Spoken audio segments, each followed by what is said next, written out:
Hello guys, എന്തൊക്കെയാണ് വിശേഷം? എല്ലാവരും സുഖമായിട്ടിരിക്കുന്നു. അപ്പോൾ ഇന്ന് ഞാൻ രാവിലെ തന്നെ എഴുന്നേറ്റ് വന്നിട്ടുണ്ടേ. ഒരു 8:30 ആയപ്പോഴത്തേക്കും കറക്റ്റ് ഞാൻ എണീറ്റ് വന്നിട്ടുണ്ട്. അലാമൊന്നും വെച്ചിട്ടില്ലായിരുന്നു കേട്ടോ. അപ്പോൾ രാവിലെ തന്നെ കോഫിയൊക്കെ കുടിച്ച് ബ്രേക്ക്ഫാസ്റ്റ് ഒക്കെ കഴിച്ചൊന്ന് സെറ്റാക്കാമെന്ന് വെച്ചു. അപ്പോൾ നമുക്ക് പെട്ടെന്ന് അങ്ങോട്ട് വീഡിയോ സ്റ്റാർട്ട് ചെയ്തല്ലോ. അപ്പോൾ welcome to daily diaries of ജിയാൻഡസ്.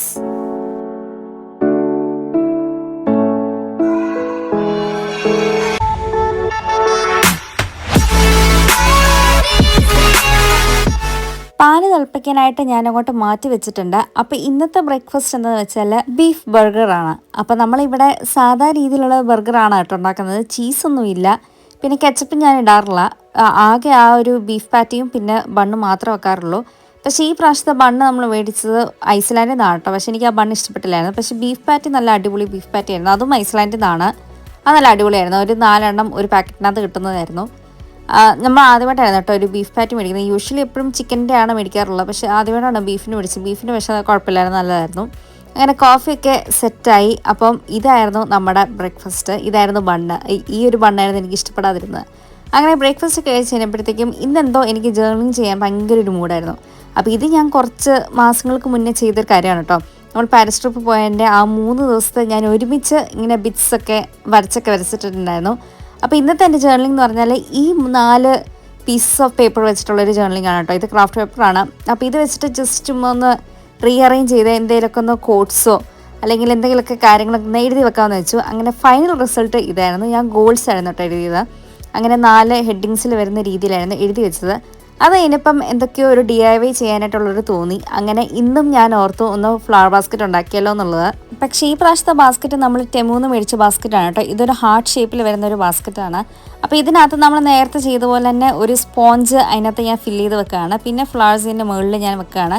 പിന്നെ ആ ബാസ്ക്കറ്റിൻ്റെ ഹാൻഡിലിൻ്റെ അവിടെ ആയിട്ട് ഞാൻ ചുറ്റിനും മറ്റേ ലീഫ് ഗാർലൻഡ് ഉണ്ടല്ലോ, അത് ഞാൻ ഇങ്ങനെ ഒന്ന് ചുറ്റിനും ഒന്ന് കൊടുക്കുന്നുണ്ട് കേട്ടോ. അപ്പോൾ നല്ല അടിപൊളിയായിട്ടാണ് വന്നേക്കുന്നത്. എനിക്ക് ഭയങ്കരമായിട്ട് ഇഷ്ടപ്പെട്ടു.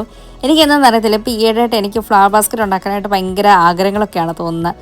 അങ്ങനെ കണ്ടോ, ഇതാണ് നമ്മുടെ ഫൈനൽ റിസൾട്ട്. നല്ല ക്യൂട്ടായിട്ട് ഇരിപ്പില്ലേ. അപ്പോൾ ഈ ഫ്ലവർ ഞാൻ ഹോം ബാർഗെയിൻസിൽ നിന്നാണ് കേട്ടോ മേടിച്ചത്. ഇതെനിക്ക് 3 കളേഴ്സ് ഉണ്ട്. ഒന്ന് ഈ ഒരു ബ്ലൂ കളറും വൈറ്റും പിന്നെ എൻ്റെ കയ്യിൽ പിങ്കും ഉണ്ട്. അങ്ങനെ എല്ലാം സെറ്റാക്കി ഉണ്ടാക്കി 2 ഫ്ലവർ ബാസ്ക്കറ്റ് ഞാൻ ആ ട്യൂലിപ്സിൻ്റെ അപ്പുറത്തായിട്ട് വെച്ചിട്ടുണ്ട്. നല്ല ക്യൂട്ടായിട്ട് ഇരിപ്പില്ലേ. ഇത് ശരിക്കും പറഞ്ഞാൽ നമ്മുടെ ഡൈനിങ് ടേബിളാണ് കേട്ടോ ഞാനിങ്ങനെ സെറ്റ് ചെയ്ത് വെച്ചേക്കുന്നത്. അങ്ങനെ ഉണ്ടാക്കിയൊക്കെ ശേഷം ഇന്ന് കഴിക്കാനായിട്ടുള്ള എന്തെങ്കിലും കൂടെ ഉണ്ടാക്കണം. അപ്പം ലഞ്ചിന് ഒരു കാര്യം ഉണ്ടാക്കിയിട്ടില്ല. ചോറ് തൊട്ടുള്ള എല്ലാം ഉണ്ടാക്കാനായിട്ട് കിടപ്പുണ്ട്. അപ്പോൾ ഇന്ന് തോരനായിട്ട് വെക്കാൻ പോകുന്നത് ഗ്രീൻ ബീൻസ് തോരനാണ്. പിന്നെ ചോറിനോടുള്ള കറി വരുന്നത് സാമ്പാറാണ്. യൂഷ്വലി ഗ്രീൻ ബീൻസ് എപ്പം മേടിക്കുന്നു അന്ന് ഞാൻ പൊട്ടറ്റയും ക്യാരറ്റും മേടിക്കുന്നതായിരിക്കും. കാരണം സാമ്പാറിന് പിന്നെ ഒരു കഷ്ണം കൂടി കൂടുതൽ വരുമല്ലോ. ഗ്രീൻ ബീൻസും കൂടി നമുക്ക് അതിനകത്ത് ഇടാനായിട്ട് പറ്റുമോ. അല്ലെങ്കിൽ പിന്നെ ഞാൻ ഉണ്ടാക്കുന്ന സാമ്പാറിനകത്ത് പൊട്ടറ്റയും ക്യാരറ്റും മാത്രം കാണത്തുള്ളൂ, വേറെ ഒരു കഷ്ണങ്ങളും കാണത്തില്ല.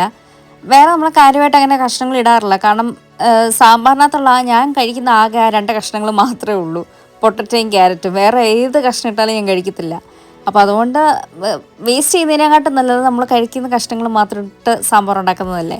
ഇതിന് വേറെ ഭാഷയിലും എൻ്റെ ഉടായ്പ സാമ്പാർ എന്നൊക്കെ വേണം ഞാൻ പറയും. പക്ഷേ ഞാനത് സമ്മതിക്കുന്നു കേട്ടോ, എൻ്റെ ഉടായ്പ സാമ്പാർ തന്നെയാണ്. ഇതിനകത്ത് വേറെ ആരും കുറ്റം പറയുന്നത് എനിക്കിഷ്ടമല്ല. ഇത് ഞങ്ങൾ രണ്ടുപേരും ഉള്ളതുകൊണ്ട് മാത്രമാണ് കേട്ടോ ഇങ്ങനത്തെ കുറച്ച് ഉടായ്പകളൊക്കെ കാണിക്കുന്നത്. പക്ഷേ ഗസ്റ്റുകൾ ആരെങ്കിലും ഉണ്ടെങ്കിൽ ഞാൻ നല്ല രീതിയിലായിരിക്കും ഉണ്ടാക്കി വെക്കുന്നത്.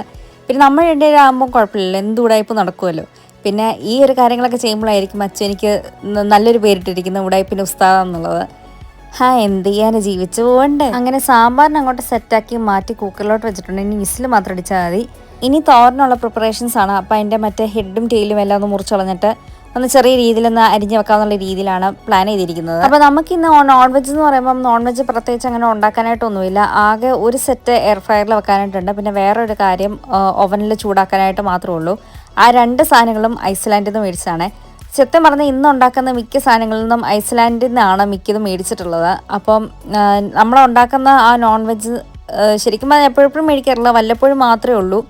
പിന്നെ ഞാൻ പറഞ്ഞല്ലോ ഹോളി വീക്കിനെ നമ്മൾ നോയമ്പെടുക്കാനായിട്ട് നോക്കുന്നുണ്ട്. അപ്പോൾ അതിൻ്റെ മുന്നേ ഈ ഫ്രീസറിൽ സ്റ്റോർ ചെയ്തിരിക്കുന്ന നോൺ വെജ് എല്ലാം ഒന്ന് എടുത്ത് മാറ്റി കളയാമെന്നുള്ള രീതിയിലാണ് ഇരിക്കുന്നത്. അപ്പോൾ അതുകൊണ്ടാണ് കേട്ടോ ഇന്ന് മാത്രം അങ്ങനെയായിട്ട് വെച്ചത്.